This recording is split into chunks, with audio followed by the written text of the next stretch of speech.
One of the most popular edits people want to make in Photoshop is to replace the background of a photo and place their subject in a new environment.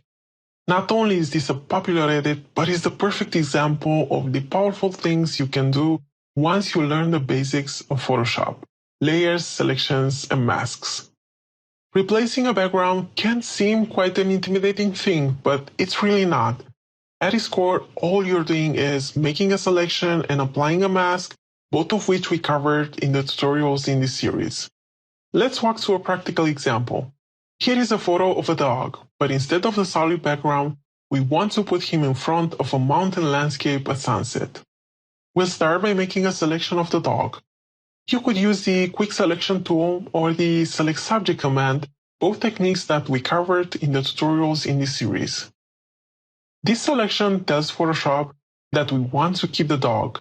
Next, all you need to do is to create a mask that hides everything we didn't select, in this case, the background. So now the background is hidden by the mask, but we'll still need to replace it with something else. Just like we did in an earlier tutorial, we'll use the Place Embedded command to add another image to this project. The new image comes in on a separate layer above the photo, but we want this new layer to be the background, so we'll move it to the bottom of the stack. The order of layers in the Layers panel matters, and you can move layers up and down the stack depending on your design. Now you have a dog against a mountain landscape, and all you did was use the foundations of selections, layers, and masks to make it happen. This was easy, right? You can change the entire dynamic of an image when replacing a background.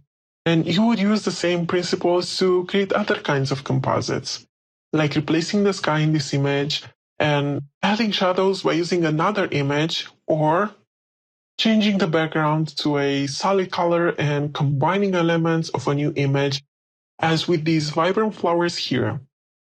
Or you can even use the same image to improve on your own composition, as I did with this delicious dessert photo here. So let's recap. Many of the amazing things you can do in Photoshop will require an understanding of how to use layers, selections, and masks, and replacing a background is one of the most common edits.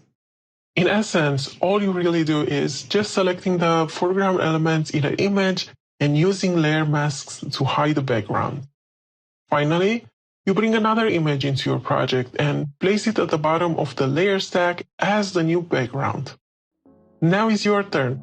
Practice these skills on your own images and give them an instant refresh or make them more fantastic.